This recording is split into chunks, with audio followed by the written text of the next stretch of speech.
आज की बड़ी खबर, उन्नाव बलात्कार केस में पूर्व विधायक कुलदीप सिंह सेंगर की सजा सस्पेंड होने के फैसले के खिलाफ सीबीआई ने सुप्रीम कोर्ट का दरवाजा खटखटाया है। 23 दिसंबर को दिल्ली हाई कोर्ट ने सेंगर को बेल दी थी। इस फैसले के बाद नाराजगी बढ़ती जा रही है। पीड़ित परिवार और सोशल एक्टिविस्ट महिलाओं ने दिल्ली हाई कोर्ट के बाहर प्रदर्शन भी किया। पीड़िता ने कहा कि मैं कुलदीप सेंगर की सजा सस्पेंड होने से डरने वाली नहीं हूँ। फैसला देने वाले जज से सवाल पूछा जाए, ये मेरा और जनता का अधिकार है, क्योंकि हर जज ऐसा नहीं होता। मुझे सुप्रीम कोर्ट पर पूरा भरोसा है।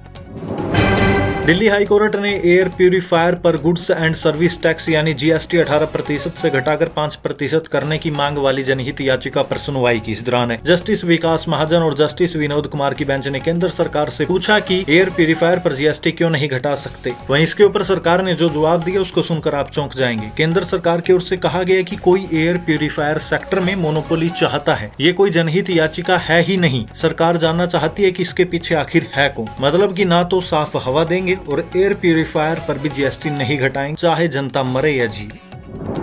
Olympic gold medalist Neeraj Chopra और हिमानी मोर की शादी के बाद करनाल के दी इंडियन होटल में 2 ग्रैंड इवेंट हुए। इस नाइट रिसेप्शन पार्टी में हरियाणा की राजनीति, प्रशासन, कलाकार और खेल जगत की कई बड़ी हस्तियों ने शिरकत की। मुख्यमंत्री नायब सिंह सैनी ने नीरज चोपड़ा और उनकी पत्नी को एक बुके और भगवान श्री राम की प्रतिमा भेंट कर आशीर्वाद दिया। हरियाणा के सीएम भगवा पगड़ी पहनकर पहुंचे थे। वीर बाल दिवस पर 20 बच्चों को प्रधानमंत्री राष्ट्रीय बाल पुरस्कार से सम्मानित किया गया। ये अवार्ड राष्ट्रपति द्रौपदी मुर्मू ने दिया। अलग अलग क्षेत्र में बेहतरीन और बहादुरी के कामों की वजह से इन बच्चों को 18 राज्यों और केंद्र शासित प्रदेशों से चुना गया। अमेरिका ने नाइजीरिया में आतंकी संगठन आईएस के ठिकानों पर एयर स्ट्राइक की और अमेरिका के राष्ट्रपति डोनाल्ड ट्रंप ने सोशल मीडिया पर पोस्ट करके इसकी जानकारी दी। वहीं ट्रंप ने आरोप लगाया कि यहां आईएस ईसाइयों को निशाना बनाकर बेरहमी से हत्या कर रही थी। उन्होंने आईएस आतंकियों को आतंकी कचरा बताते हुए लिखा कि यह संगठन लंबे समय से निर्दोष ईसाइयों की हत्या कर रहा है। ट्रंप के मुताबिक इस ऑपरेशन में अमेरिकी सेना ने कई परफेक्ट स्ट्राइक की। रूस के राष्ट्रपति व्लादिमीर पुतिन ने साल 2001 में अमेरिका के तत्कालीन राष्ट्रपति जॉर्ज डब्ल्यू बुश से अपनी पहली मुलाकात के दौरान पाकिस्तान को लेकर चिंता जताई थी। पुतिन ने कहा था कि पाकिस्तान असल में एक सैन्य शासन यानी जुंटा है, जिसके पास परमाणु हथियार है। ये कोई लोकतांत्रिक देश नहीं है। वहीं पुतिन के मुताबिक इसके बावजूद पश्चिमी देश पाकिस्तान की आलोचना नहीं करते, जो चिंता की बात है। उन्होंने कहा था कि इस मुद्दे पर खुलकर चर्चा होनी चाहिए। पाकिस्तान में इतना डर है कि पाकिस्तान ने पाकिस्तान अधिकृत कश्मीर यानी पीओके में लाइन ऑफ कंट्रोल के पास एंटी ड्रोन सिस्टम तैनात कर दिए हैं। रिपोर्ट्स के मुताबिक नए counter unmanned aerial system Rawalakot, Kotli और भिम्बर सेक्टर में लगाए गए हैं। काउंटर अनमैन्ड एरियल सिस्टम वो तकनीक है जो दुश्मन के ड्रोन को पहचाने, ट्रैक करने और उन्हें जैम या मार गिराने के लिए इस्तेमाल की जाती है। वहीं पाकिस्तान ने कदम इसलिए उठाया क्योंकि पाकिस्तानी सेना को आशंका है कि भारत फिर से ऑपरेशन सिंदूर जैसा कदम उठा सकता है। एयरपोर्ट्स पर अब आपको 3 नई एयरलाइंस देखने को मिलेगी। जी हां, 3 नई एयरलाइंस को एनओसी मिल गई है। इन 3 एयरलाइंस का नाम है संख एयर, अल हिंद एयर और फ्लाई एक्सप्रेस। दिल्ली में 100 अटल कैंटीन शुरू करने का ऐलान किया गया था, जिनमें से 45 कैंटीन तो शुरू हो चुकी है और वहीं बाकी बची कैंटीन भी जल्दी ही शुरू हो जाएगी। इन कैंटीन में आपको 5 रुपए में खाना मिलेगा। अभी पूर्व पीएम अटल बिहारी वाजपेयी जी के 101वीं जयंती पर नई दिल्ली में 100 अटल कैंटीन शुरू करने का ऐलान किया गया था। रेलवे ने ग्रुप डी की 22,000 वैकेंसियां निकाली। इस भर्ती का शॉर्ट नोटिफिकेशन जारी हुआ था, लेकिन अब नोटिफिकेशन आवेदन की तारीख के साथ आ चुका है। इस भर्ती में 22,000 वैकेंसियां आवेदन 21 जनवरी 2026 से शुरू होंगे और लास्ट डेट 20 फरवरी 2026 है। इसकी फीस 500 रुपए है। वहीं उम्मीदवार ऑफिशियल वेबसाइट rrbapply.gov.in पर जाकर आवेदन कर सकेंगे। याद रखिएगा, 21 जनवरी 2026 से आवेदन शुरू हो जाएंगे। अमेरिका में भारतीय दूतावास खुल गया है। जी हां, यानी कि एम्बेसी अमेरिका में खुल चुकी है। अमेरिका के लॉस एंजलिस में नया इंडियन काउंसलर एप्लीकेशन सेंटर शुरू हुआ है, जिससे अमेरिका में रहने वाले 53 लाख भारतीय प्रवासियों को इसका सीधा फायदा हो गया, क्योंकि वहां पर नए ICAC में पासपोर्ट और visa application, overseas citizenship of India, police clearance certificate, global entry program जैसी कई सुविधाएं एक ही जगह पर इन लोगों को मिल पाएगी। भारतीय बल्लेबाज श्रेयस अय्यर स्प्लिन की चोट से उभर आए हैं। उन्हें मुंबई में बिना किसी परेशानी के बल्लेबाजी करते हुए भी देखा गया। टाइम्स ऑफ इंडिया ने BCCI के सूत्र के हवाले से लिखा कि अब उन्हें कोई दर्द नहीं है और वे बिना किसी परेशानी के बैटिंग कर रहे हैं। आपको पता ही ऑस्ट्रेलिया में उन्हें चोट लग गई थी। ऑस्ट्रेलिया ने भारत को एक चेतावनी दी है। ऑस्ट्रेलिया ने चेतावनी में कहा कि भारत में नकली रेबीज वैक्सीन मिल रही है। अभ्यारा बी ब्रांड की वैक्सीन से कोई फायदा नहीं हो रहा। देश में हर साल 20,000 लोगों की मौत इन नकली वैक्सीन से हो रही है। जी हाँ, ऑस्ट्रेलिया में वैक्सीन के लिए काम करने वाली सरकार की संस्थान Australian technical advisory group of immunisation यानी अटागी ने भारत में इस्तेमाल होने वाली रेबीज वैक्सीन के लिए ये चेतावनी जारी करते हुए कहा कि अभ्यारा बी ब्रांड की वैक्सीन नकली है और रेबीज बीमारी के लिए इसका कोई फायदा नहीं हो रहा। अटागी के मुताबिक नकली वैक्सीन में सही मात्रा में एक्टिव इंग्रेडिएंट ही नहीं है। अभ्यारा बी का इस्तेमाल ऑस्ट्रेलिया में नहीं होता, इसलिए यह एडवाइजरी मुख्य रूप से उन यात्रियों के लिए की गई है जिन्होंने नवंबर 2023 के बाद भारत में वैक्सीन लगवाई थी। केरल में पहली बार बीजेपी का मेयर चुना गया है। तिरुवनंतपुरम नगर निगम में मेयर चुनाव हुए जिसमें भाजपा के वीवी राजेश को 51 वोट मिले, जिसमें कि निर्दलीय पार्षद का समर्थन भी शामिल था। भारत में बच्चों के लिए सोशल मीडिया बैन हो सकता है। मद्रास हाई कोर्ट ने केंद्र सरकार को सुझाव देते हुए कहा कि भारत में बच्चों के लिए सोशल मीडिया बैन हो। अभी ऑस्ट्रेलिया में ये कानून लागू किया गया कि 16 साल से कम उम्र के बच्चों के लिए सोशल मीडिया बैन है। ऑस्ट्रेलिया जैसे सख्त कानून पर विचार करने का सुझाव मद्रास हाई कोर्ट ने केंद्र सरकार को दिया है और कहा कि इसमें पेरेंटल कंट्रोल भी मिले, यानी कि बच्चे फोन में क्या देखते हैं उसके ऊपर उनके पेरेंट्स कंट्रोल कर सके।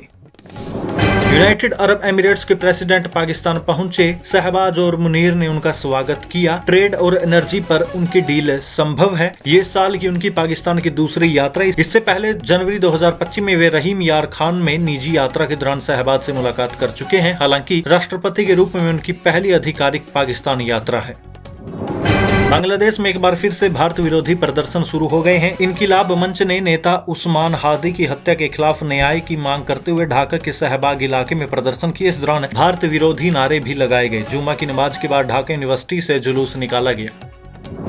चीन ने भारतीय कंपनी और भारत में काम कर रही विदेशी कंपनियों को रेयर अर्थ मैग्नेट यानी REM निर्यात करने के लिए लाइसेंस जारी करना शुरू कर दिया। सरकारी अधिकारियों के मुताबिक चीन के वाणिज्य मंत्रालय ने इन एप्लीकेशंस को प्रोसेस करने की मंजूरी देना शुरू कर दिया। पिछले कुछ समय से इन महत्वपूर्ण कच्चे माल की सप्लाई रुक जाने की वजह से भारतीय ऑटोमोबाइल और इलेक्ट्रॉनिक्स इंडस्ट्री में चिंता बनी हुई थी, जो अब धीरे धीरे दूर हो सकती है। बॉम्बे हाई कोर्ट ने कहा भारत रत्न, पद्मश्री, पद्म भूषण और पद्म विभूषण जैसे नागरिक सम्मान कोई उपाधि यानी टाइटल नहीं है। ऐसे में इन्हें किसी के नाम के आगे या पीछे नहीं लगाया जा सकता। हरियाणा के high altitude climber Narendra Kumar के नेतृत्व में भारतीय पर्वतारोहियों के एक दल ने ग्लोबल लेवल पर बड़ी उपाधि हासिल की। नरेंद्र की टीम ने दिसंबर 2025 में मैक्सिको की सबसे ऊंची चोटी पिको डी ओरिजाबा पर सफलतापूर्वक चढ़ाई की है। इसे उत्तरी अमेरिका का सबसे ऊंचा ज्वालामुखी भी माना जाता है। यहाँ हालात ऐसे होती हैं कि ऑक्सीजन लेवल काफी कम होता है, साथ ही शरीर को जमा देने वाली अत्यधिक ठंड और बर्फीला तूफान पर्वतारोहियों के लिए बेहद चुनौतीपूर्ण रहता है। RSS प्रमुख मोहन भागवत ने कहा कि भारत का आगे बढ़ना तय है, लेकिन हमें सिर्फ सुपर पावर ही नहीं बल्कि विश्व गुरु भी बनना चाहिए। मोहन भागवत ने कहा कि धर्म और विज्ञान में कोई टकराव नहीं, बस उनके रास्ते अलग हैं, मंजिल एक ही है। हमारे विकास की सोच का आधार धर्म है। धर्म सिर्फ मजहब नहीं बल्कि ये प्रकृति और ब्रह्मांड के चलने का तरीका है। कनाडा के यूनिवर्सिटी ऑफ टोरंटो के पास भारतीय मूल के 20 वर्षीय छात्र शिवांक अवस्थी की गोली मारकर हत्या कर दी गई। ये टोरंटो में 2025 की 41वीं हत्या है। ये घटना कैंपस के पास होने से छात्रों में डर का माहौल है और यूनिवर्सिटी ने भी सुरक्षा अलर्ट जारी कर दिया है। वहीं 3 दिनों में ये दूसरी भारतीय छात्र की हत्या है। ऑपरेशन सिंदूर के दौरान पाकिस्तान के 6 एयरबेस को तबाह करके अंतर्राष्ट्रीय स्तर पर चर्चा में आई भारत की सुपरसोनिक ब्रह्मोस क्रूज मिसाइल अब और भी ताकतवर होने जा रही है। रक्षा सूत्रों के अनुसार ब्रह्मोस की रेंज, रफ्तार और मारक अक्षमता को और बेहतर किया जा रहा है। फिलहाल इसकी रेंज करीब 300 किलोमीटर है, लेकिन एक नए वर्जन में इसे 450 किलोमीटर से लेकर 800 किलोमीटर तक करने पर काम चल रहा है। इन नई मिसाइलों के आने के बाद दिल्ली से ही पाकिस्तान की राजधानी इस्लामाबाद को निशाना बनाया जा सकेगा। दिल्ली और इस्लामाबाद की हवाई दूरी 700 किलोमीटर है। पीएम मोदी ने लखनऊ के प्रेरणा स्थल से बीजेपी की सोशल इंजीनियरिंग को नई धार दी। उन्होंने मंच से भगवान बिरसा मुंडा, बिजली पासी, राजा सुहेलदेव, राजा महेंद्र प्रताप सिंह, प्रभुराम के सखा निषाद राज का जिक्र कर एक बड़े वोट बैंक को साधा। इसी के साथ ही सरदार वल्लभ भाई पटेल और अम्बेडकर को इतिहास में उचित स्थान न दिए जाने पर कांग्रेस को कटघरे में खड़ा भी किया। इसके अलावा मंच पर जिस तरीके से सीएम योगी के साथ पीएम मोदी गुफ्तगू करते नजर आई, इससे साफ है कि 2027 के चुनावी स्क्रिप्ट में योगी की बड़ी भूमिका रहेगी। भारत में वायु प्रदूषण कोविड-19 महामारी के बाद सबसे बड़ा स्वास्थ्य संकट बन चुका है। ब्रिटेन में काम करने वाले भारत के कई सीनियर डॉक्टरों ने न्यूज एजेंसी से बातचीत में दावा किया। डॉक्टरों ने कहा कि आने वाले कुछ सालों में प्रदूषण से लोगों की सेहत और देश की स्वास्थ्य व्यवस्था पर लंबे समय तक असर पड़ेगा। असम के वेस्ट कार्बी आंगलोग में हिंसा हुई, 11,000 लोग घरों में कैद, बाजार बंद, इंटरनेट बंद हुआ। सेना समेत 700 जवानों का 12 गांव में फ्लैग मार्च, खौफ में हजारों बाहरी। आज की बड़ी खबर, उन्नाव बलात्कार केस में पूर्व विधायक कुलदीप सिंह सेंगर की सजा सस्पेंड होने के फैसले के खिलाफ सीबीआई ने सुप्रीम कोर्ट का दरवाजा खटखटाया है। 23 दिसंबर को दिल्ली हाई कोर्ट ने सेंगर को बेल दी थी। इस फैसले के बाद नाराजगी बढ़ती जा रही है। पीड़ित परिवार और सोशल एक्टिविस्ट महिलाओं ने दिल्ली हाई कोर्ट के बाहर प्रदर्शन भी किया। पीड़िता ने कहा कि मैं कुलदीप सेंगर की सजा सस्पेंड होने से डरने वाली नहीं हूँ। फैसला देने वाले जज से सवाल पूछा जाए, ये मेरा और जनता का अधिकार है, क्योंकि हर जज ऐसा नहीं होता। मुझे सुप्रीम कोर्ट पर पूरा भरोसा है। दिल्ली हाई कोर्ट ने एयर प्यूरिफायर पर गुड्स एंड सर्विस टैक्स यानी जीएसटी 18% से घटाकर 5% करने की मांग वाली जनहित याचिका पर सुनवाई की। इस दौरान जस्टिस विकास महाजन और जस्टिस विनोद कुमार की बेंच ने केंद्र सरकार से पूछा कि एयर प्यूरिफायर पर जीएसटी क्यों नहीं घटा सकते। वहीं इसके ऊपर सरकार ने जो जवाब दिया उसको सुनकर आप चौंक जाएंगे। केंद्र सरकार की ओर से कहा गया कि कोई एयर प्यूरिफायर सेक्टर में मोनोपोली चाहता है। ये कोई जनहित याचिका है ही नहीं। सरकार जानना चाहती है कि इसके पीछे आखिर है कौन। मतलब कि ना तो साफ हवा देंगे और एयर प्यूरिफायर पर भी जीएसटी नहीं घटाएंगे, चाहे जनता मरे या जी। Olympic gold medalist Neeraj Chopra और हिमानी मोर की शादी के बाद करनाल के दी इंडियन होटल में 2 ग्रैंड इवेंट हुए। इस नाइट रिसेप्शन पार्टी में हरियाणा की राजनीति, प्रशासन, कलाकार और खेल जगत की कई बड़ी हस्तियों ने शिरकत की। मुख्यमंत्री नायब सिंह सैनी ने नीरज चोपड़ा और उनकी पत्नी को एक बुके और भगवान श्री राम की प्रतिमा भेंट कर आशीर्वाद दिया। हरियाणा के सीएम भगवा पगड़ी पहनकर पहुंचे थे। वीर बाल दिवस पर 20 बच्चों को प्रधानमंत्री राष्ट्रीय बाल पुरस्कार से सम्मानित किया गया। ये अवार्ड राष्ट्रपति द्रौपदी मुर्मू ने दिया। अलग अलग क्षेत्र में बेहतरीन और बहादुरी के कामों की वजह से इन बच्चों को 18 राज्यों और केंद्र शासित प्रदेशों से चुना गया। अमेरिका ने नाइजीरिया में आतंकी संगठन आईएस के ठिकानों पर एयर स्ट्राइक की और अमेरिका के राष्ट्रपति डोनाल्ड ट्रंप ने सोशल मीडिया पर पोस्ट करके इसकी जानकारी दी। वहीं ट्रंप ने आरोप लगाया कि यहां आईएस ईसाइयों को निशाना बनाकर बेरहमी से हत्या कर रही थी। उन्होंने आईएस आतंकियों को आतंकी कचरा बताते हुए लिखा कि यह संगठन लंबे समय से निर्दोष ईसाइयों की हत्या कर रहा है। ट्रंप के मुताबिक इस ऑपरेशन में अमेरिकी सेना ने कई परफेक्ट स्ट्राइक की। रूस के राष्ट्रपति व्लादिमीर पुतिन ने साल 2001 में अमेरिका के तत्कालीन राष्ट्रपति जॉर्ज डब्ल्यू बुश से अपनी पहली मुलाकात के दौरान पाकिस्तान को लेकर चिंता जताई थी। पुतिन ने कहा था कि पाकिस्तान असल में एक सैन्य शासन यानी जुंटा है जिसके पास परमाणु हथियार है। ये कोई लोकतांत्रिक देश नहीं है। वहीं पुतिन के मुताबिक इसके बावजूद पश्चिमी देश पाकिस्तान की आलोचना नहीं करते, जो चिंता की बात है। उन्होंने कहा था कि इस मुद्दे पर खुलकर चर्चा होनी चाहिए। पाकिस्तान में इतना डर है कि पाकिस्तान ने अब पाकिस्तान अधिकृत कश्मीर यानी पीओके में लाइन ऑफ कंट्रोल के पास एंटी ड्रोन सिस्टम तैनात कर दिए हैं। रिपोर्ट्स के मुताबिक नए counter unmanned aerial system Rawalakot, Kotli और भिम्बर सेक्टर में लगाए गए हैं। काउंटर अनमैन्ड एरियल सिस्टम वो तकनीक है जो दुश्मन के ड्रोन को पहचाने, ट्रैक करने और उन्हें जैम या मार गिराने के लिए इस्तेमाल की जाती है। वहीं पाकिस्तान ने कदम इसलिए उठाया क्योंकि पाकिस्तानी सेना को आशंका है कि भारत फिर से ऑपरेशन सिंदूर जैसा कदम उठा सकता है। एयरपोर्ट्स पर अब आपको 3 नई एयरलाइंस देखने को मिलेगी। जी हां, 3 नई एयरलाइंस को एनओसी मिल गई है। इन 3 एयरलाइंस का नाम है संख एयर, अल हिंद एयर और फ्लाई एक्सप्रेस। दिल्ली में 100 अटल कैंटीन शुरू करने का ऐलान किया गया था, जिनमें से 45 कैंटीन तो शुरू हो चुकी है और वहीं बाकी बची कैंटीन भी जल्दी ही शुरू हो जाएगी। इन कैंटीन में आपको 5 रुपए में खाना मिलेगा। अभी पूर्व पीएम अटल बिहारी वाजपेयी जी के 101वीं जयंती पर नई दिल्ली में 100 अटल कैंटीन शुरू करने का ऐलान किया गया था। रेलवे ने ग्रुप डी की 22,000 वैकेंसियां निकाली। इस भर्ती का शॉर्ट नोटिफिकेशन जारी हुआ था, लेकिन अब नोटिफिकेशन आवेदन की तारीख के साथ आ चुका है। इस भर्ती में 22,000 वैकेंसियां आवेदन 21 जनवरी 2026 से शुरू होंगे और लास्ट डेट 20 फरवरी 2026 है। इसकी फीस 500 रुपए है। वहीं उम्मीदवार ऑफिशियल वेबसाइट rrbapply.gov.in पर जाकर आवेदन कर सकेंगे। याद रखिएगा 21 जनवरी 2026 से आवेदन शुरू हो जाएंगे। अमेरिका में भारतीय दूतावास खुल गया है। जी हां, यानी कि एम्बेसी अमेरिका में खुल चुकी है। अमेरिका के लॉस एंजलिस में नया इंडियन काउंसलर एप्लीकेशन सेंटर शुरू हुआ है, जिससे अमेरिका में रहने वाले 53 लाख भारतीय प्रवासियों को इसका सीधा फायदा हो गया, क्योंकि वहां पर नए ICAC में पासपोर्ट और visa application, overseas citizenship of India, police clearance certificate, global entry program जैसी कई सुविधाएं एक ही जगह पर इन लोगों को मिल पाएगी। भारतीय बल्लेबाज श्रेयस अय्यर स्प्लिन की चोट से उभर आए हैं। उन्हें मुंबई में बिना किसी परेशानी के बल्लेबाजी करते हुए भी देखा गया। टाइम्स ऑफ इंडिया ने BCCI के सूत्र के हवाले से लिखा कि अब उन्हें कोई दर्द नहीं है और वे बिना किसी परेशानी के बैटिंग कर रहे हैं। आपको पता ही ऑस्ट्रेलिया में उन्हें चोट लग गई थी। ऑस्ट्रेलिया ने भारत को एक चेतावनी दी है। ऑस्ट्रेलिया ने चेतावनी में कहा कि भारत में नकली रेबीज वैक्सीन मिल रही है। अभ्यारा बी ब्रांड की वैक्सीन से कोई फायदा नहीं हो रहा। देश में हर साल 20,000 लोगों की मौत इन नकली वैक्सीन से हो रही है। जी हाँ, ऑस्ट्रेलिया में वैक्सीन के लिए काम करने वाली सरकार की संस्थान Australian technical advisory group of immunisation यानी अटागी ने भारत में इस्तेमाल होने वाली रेबीज वैक्सीन के लिए ये चेतावनी जारी करते हुए कहा कि अभ्यारा बी ब्रांड की वैक्सीन नकली है और रेबीज बीमारी के लिए इसका कोई फायदा नहीं हो रहा। अटागी के मुताबिक नकली वैक्सीन में सही मात्रा में एक्टिव इंग्रेडिएंट ही नहीं है। अभ्यारा बी का इस्तेमाल ऑस्ट्रेलिया में नहीं होता, इसलिए ये एडवाइजरी मुख्य रूप से उन यात्रियों के लिए की गई है जिन्होंने नवंबर 2023 के बाद भारत में वैक्सीन लगवाई थी। केरल में पहली बार बीजेपी का मेयर चुना गया है। तिरुवनंतपुरम नगर निगम में मेयर चुनाव हुए जिसमें भाजपा के वीवी राजेश को 51 वोट मिले, जिसमें कि निर्दलीय पार्षद का समर्थन भी शामिल था।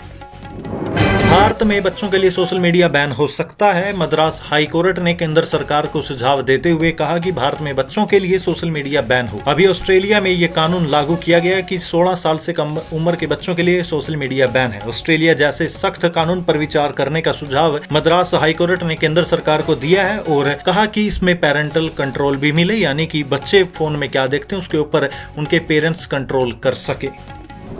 यूनाइटेड अरब एमिरेट्स के प्रेसिडेंट पाकिस्तान पहुंचे। शहबाज और मुनीर ने उनका स्वागत किया। ट्रेड और एनर्जी पर उनकी डील संभव है। ये साल की उनकी पाकिस्तान की दूसरी यात्रा। इससे पहले जनवरी 2025 में वे रहीम यार खान में निजी यात्रा के दौरान शहबाज से मुलाकात कर चुके हैं। हालांकि राष्ट्रपति के रूप में उनकी पहली आधिकारिक पाकिस्तान यात्रा है।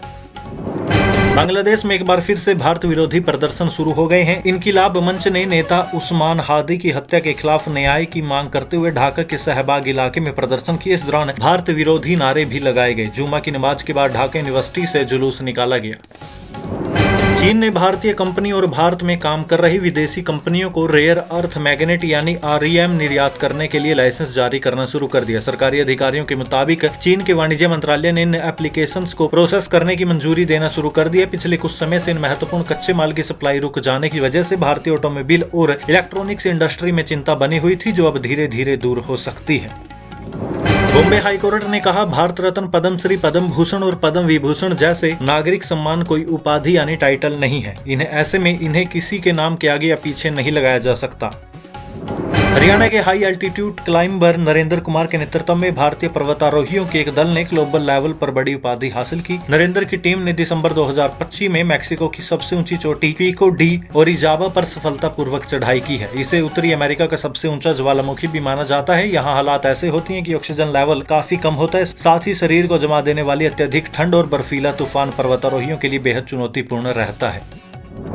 RSS प्रमुख मोहन भागवत ने कहा कि भारत का आगे बढ़ना तय है, लेकिन हमें सिर्फ सुपर पावर ही नहीं बल्कि विश्व गुरु भी बनना चाहिए। मोहन भागवत ने कहा कि धर्म और विज्ञान में कोई टकराव नहीं, बस उनके रास्ते अलग हैं, मंजिल एक ही है। हमारे विकास की सोच का आधार धर्म है। धर्म सिर्फ मजहब नहीं बल्कि ये प्रकृति और ब्रह्मांड के चलने का तरीका है। कनाडा के यूनिवर्सिटी ऑफ टोरंटो के पास भारतीय मूल के 20 वर्षीय छात्र शिवांक अवस्थी की गोली मारकर हत्या कर दी गई। ये टोरंटो में 2025 की 41वीं हत्या है। ये घटना कैंपस के पास होने से छात्रों में डर का माहौल है और यूनिवर्सिटी ने भी सुरक्षा अलर्ट जारी कर दिया है। वहीं 3 दिनों में ये दूसरी भारतीय छात्र की हत्या है। ऑपरेशन सिंदूर के दौरान पाकिस्तान के 6 एयरबेस को तबाह करके अंतर्राष्ट्रीय स्तर पर चर्चा में आई भारत की सुपरसोनिक ब्रह्मोस क्रूज मिसाइल अब और भी ताकतवर होने जा रही है। रक्षा सूत्रों के अनुसार ब्रह्मोस की रेंज, रफ्तार और मारक अक्षमता को और बेहतर किया जा रहा है। फिलहाल इसकी रेंज करीब 300 किलोमीटर है, लेकिन एक नए वर्जन में इसे 450 किलोमीटर से लेकर 800 किलोमीटर तक करने पर काम चल रहा है। इन नई मिसाइलों के आने के बाद दिल्ली से ही पाकिस्तान की राजधानी इस्लामाबाद को निशाना बनाया जा सकेगा। दिल्ली और इस्लामाबाद की हवाई दूरी 700 किलोमीटर है। पीएम मोदी ने लखनऊ के प्रेरणा स्थल से बीजेपी की सोशल इंजीनियरिंग को नई धार दी। उन्होंने मंच से भगवान बिरसा मुंडा, बिजली पासी, राजा सुहेलदेव, राजा महेंद्र प्रताप सिंह, प्रभुराम के सखा निषाद राज का जिक्र कर एक बड़े वोट बैंक को साधा। इसी के साथ ही सरदार वल्लभ भाई पटेल और अंबेडकर को इतिहास में उचित स्थान न दिए जाने पर कांग्रेस को कटघरे में खड़ा भी किया। इसके अलावा मंच पर जिस तरीके से सीएम योगी के साथ पीएम मोदी गुफ्तगू करते नजर आई, इससे साफ है कि 2027 के चुनावी स्क्रिप्ट में योगी की बड़ी भूमिका रहेगी। भारत में वायु प्रदूषण कोविड-19 महामारी के बाद सबसे बड़ा स्वास्थ्य संकट बन चुका है। ब्रिटेन में काम करने वाले भारत के कई सीनियर डॉक्टरों ने न्यूज एजेंसी से बातचीत में दावा किया। डॉक्टरों ने कहा कि आने वाले कुछ सालों में प्रदूषण से लोगों की सेहत और देश की स्वास्थ्य व्यवस्था पर लंबे समय तक असर पड़ेगा। असम के वेस्ट कार्बी आंगलोग में हिंसा हुई, 11,000 लोग घरों में कैद, बाजार बंद, इंटरनेट बंद हुआ। सेना समेत 700 जवानों का 12 गांव में फ्लैग मार्च, खौफ में हजारों बाहरी।